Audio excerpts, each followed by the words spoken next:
Hi everyone, I'm Alex York. We are at the Founders Forum in New York City. I'm here with Bence Jendruszak, the COO and co-founder of Seon. Welcome. Thank you for having me. It's good to be here. So I want to talk about the inception of Seon and the business. I heard that you kind of got into the fraud protection space accidentally. You guys were doing something a little bit different before you found kind of this niche that you wanted to, venture into. Walk me through that story. Tell us about kind of your accidental approach. Sure, absolutely. 8-9 years ago, we were good university friends with my co-founder. We were crypto enthusiasts. This was back when cryptos were nowhere near as popular as they are today.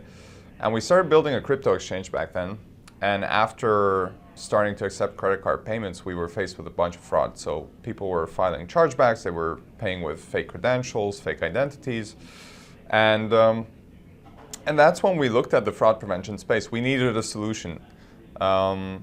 We looked at the fraud space. There was all these providers out there. They were all aiming for an enterprise sales motion. We were too small of a client to be considered by them. So we built our own internal tool. And here we are today, where we completely pivoted into developing this full-on fraud prevention suite. And today we're serving over 400 clients, post-Series B, 4 different locations within the world. Very proud to be fighting fraud every day. Yeah, very cool. Walk me through the different iterations that you guys have come about in the growth of the company. With any business, so much changes year over year. So when you started 8-9 years ago, I'm sure the idea that you had, or the idea that you stumbled into, is very different from how the company functions today. So what are some of those differences and similarities between the company function? Very different, like you pointed out. I mean, I can clearly recall us being a 2-man operation, and then 5 people sitting in a room together and iterating, and then slowly, us renting a flat in the center of Budapest, and then sitting there 15 people, and now just 250 employees sitting all over the world. Very, very, very different. I think, like, the biggest thing I would point out is probably our last year and a half, where it's been so transformational up after a certain point, where we had to realize that, what we've built so far from a go-to-market perspective, or even our processes of engineering, we're probably going to have to strip it down and rebuild it. Mm-hmm. So, like, if you look at fat, muscle, and bone, let's make the leanest and the meanest version of ourselves. Mm-hmm. Definitely not cut into the bone, but then pretty much start rebuilding in some areas from the ground up. And that's from a go-to-market perspective. We've done a huge transformation over the past year, and also right now we are doing a similar thing on the engineering side, where it was once what we were doing was a Wild West internally from a process and framework perspective, and now we're much more mature from that side. Yeah, and going through that process, what have been some of the things that you realized are priorities and things that you either do really want to focus on from the ground up, or keep as part of that lean machine moving forward? Sure. Well, I think, as with every company over the past year and a half, operational excellence mm-hmm. is a huge topic of discussion, and I think right now that is the focus area for us. So if I think about what this year holds for us, what next year and the year after holds for us, I think this year truly is about operational excellence, and our whole company is very much aware of that and oriented towards that. Next year, I think, is refining some of our features so that we can pretty much become a full-on fraud prevention system of record to fraud managers, so the sole fraud provider to any company out there. Whether that's around identity verification, all the way to analyzing the digital footprint, which was our unique selling proposition from day one. And then if I look at 2 years from now, that's really about, like, how are we going to be the market leaders within this segment of fraud prevention, and what are the innovative technologies which we have to bet on today in order for us to be the market leader and for companies to look at us as an innovative company out there. Yeah. Speaking of product innovation, so much has happened over the past 5 years, the past 2 years in terms of new technologies popping up. How do you see those new technologies, whether that is just the surgence of crypto or AI or all those sorts of things, how do you see your company functioning knowing that more and more of those are going to pop up in the future and you're going to have to navigate while still staying ahead of the curve? Sure. I have a couple thoughts around that. I mean, you mentioned AI. Everybody's talking about AI. There's an AI craze. Is it here to stay or not? Too early to tell. Probably, I mean, it's not too early to tell. It's here to stay, but who the winner is going to be, that's too early to tell. And I think if you're not a company like OpenAI or Google, then you really have to focus on what the particular use case is that you're serving, and like, can you build AI on top of your application layer that is going to serve a specific use case and is going to make the life of your customers much easier? Because probably Google or OpenAI is not going to develop any of those features because they're focusing on their core products, right? And in our case, what that means to us is how can we apply any form of AI technology on top of our current application layer, which is going to make the life of our customers easier or even result in cost saving or higher accuracy for them. And that is what the future horizon holds for us, which I was alluding to as in who's going to come out as a winner within the fraud prevention space. And that's what we're actively working on right now. Yeah.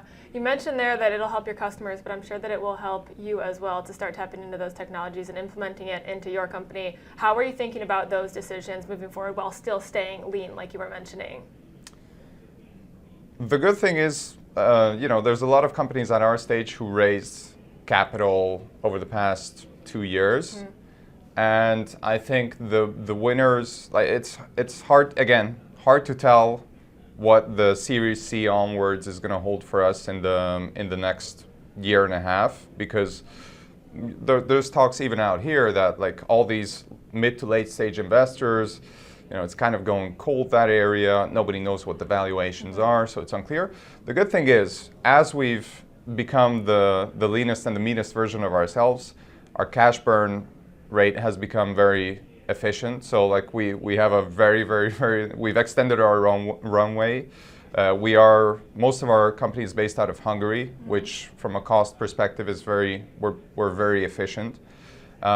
And so I think truly we still have enough buffer and room to make some bets, which we've taken a look at the market, and again, they are bets, but we do think that as we're placing our chips, we're betting on the future of fraud prevention, and this is what's going to result in us becoming the best player out there, the market leader in a couple of years' time. Yeah. From both a consumer-based perspective and also a business running perspective, what are the biggest differences between how the business functions in Hungary or in Europe versus in the US? Are the markets very different? Are you approaching either customers or your teams differently? Very different. From an employer perspective, but all the way to just a go-to-market perspective. The EMEA market, the Asia Pacific market, the LATAM region, and the US region are very different. And hence the reason why we didn't focus on the US market for a very long time. We had plenty revenue from LATAM, APAC, and EMEA, but like maybe between 5 and 10% of our revenue share 2 years ago was from the US market. And we consciously wanted to start building out a team here because we knew that if we don't have a team sitting out of the US, we're not going to be able to sell here. I mentioned to you just off the record that through COVID, we started building out this team. We initially failed because there was no leadership here. So then I moved over beginning of this year. We also hired our CRO out of Austin about 6 months ago. And now we're building a sales engine in the US and a team who's going to be able to serve this market effectively. And we're already seeing signs of that revenue share gaining traction within our portfolio. All founders, young or old, are inevitably going to come up on some sort of failure, that, like you mentioned. What is your advice for young founders today and how to pivot or how to determine what the next step is? I think embrace the failure. That's one. Like we've always done that. Second thing is optimize I think we were a little late to realize when we had to sort of cut back into some of the muscle, using that analogy again. Like, don't be afraid to go back a couple of steps and start rebuilding from there, even if that means tearing down and breaking away from previous thought processes. And I think we were a bit late at times to do that, but now that I see the pattern, I would advise anybody, if you feel something is going off, it probably is going off, and like try to bring everything back onto the correct trail, and don't be afraid to like even tear into previous processes that you built already. It's going to work out better once you come out the other end. Yeah. What do you see as the biggest opportunity for you and the company in fraud prevention or new technologies right now? Like I mentioned, AI everybody's talking about it, and I do think whoever's going to be winners in the market, like building on top of, I don't want to repeat myself, but building on top of your application layer, that is a big thing. And within fraud prevention, you have to understand that like these fraud managers who are using our tool and the companies that we're selling to, they're heavily reliant on our system because we're monitoring their transactions or registrations 24/7, 365. So if even incrementally they can more easily understand their own data, their own fraud trends, or even incrementally we can suggest better rules for them with the help of AI, or it's easier to interact with our graphical user interface through an LLM rather than them trying to set up their own filters and so forth, then clearly we're going to be a net value add to them, and if we deeper dive into how we can adapt this technology within the fraud prevention space, then I do believe we're going to be winners coming out of it. What are the biggest risks in venturing into this space as an entrepreneur? Biggest risk in venturing into fraud prevention, or I think the market there's all sorts of it's not greenfield, it's not blue ocean, call it whatever you want. It is a market that is somewhat diluted. I mean, there's been fraud ever since somebody put the first checkout button on a website like 30, 40, how many ever years ago. And people started doing dishonest activity related to that. So there had to have been solutions way back. The question is like, what is the best new solution and the best next solution? And year over year, I do see new fraud prevention startups popping up, focusing on like smaller niche, fine details and feature sets. And I think that's why I mentioned like, from our perspective, it's mainly about becoming that system of record, so you can actually rip and replace those old dinosaur solutions that existed, that started 10, 15 years ago, who've been acquired since, but we've seen a lack of innovation from them. Yeah.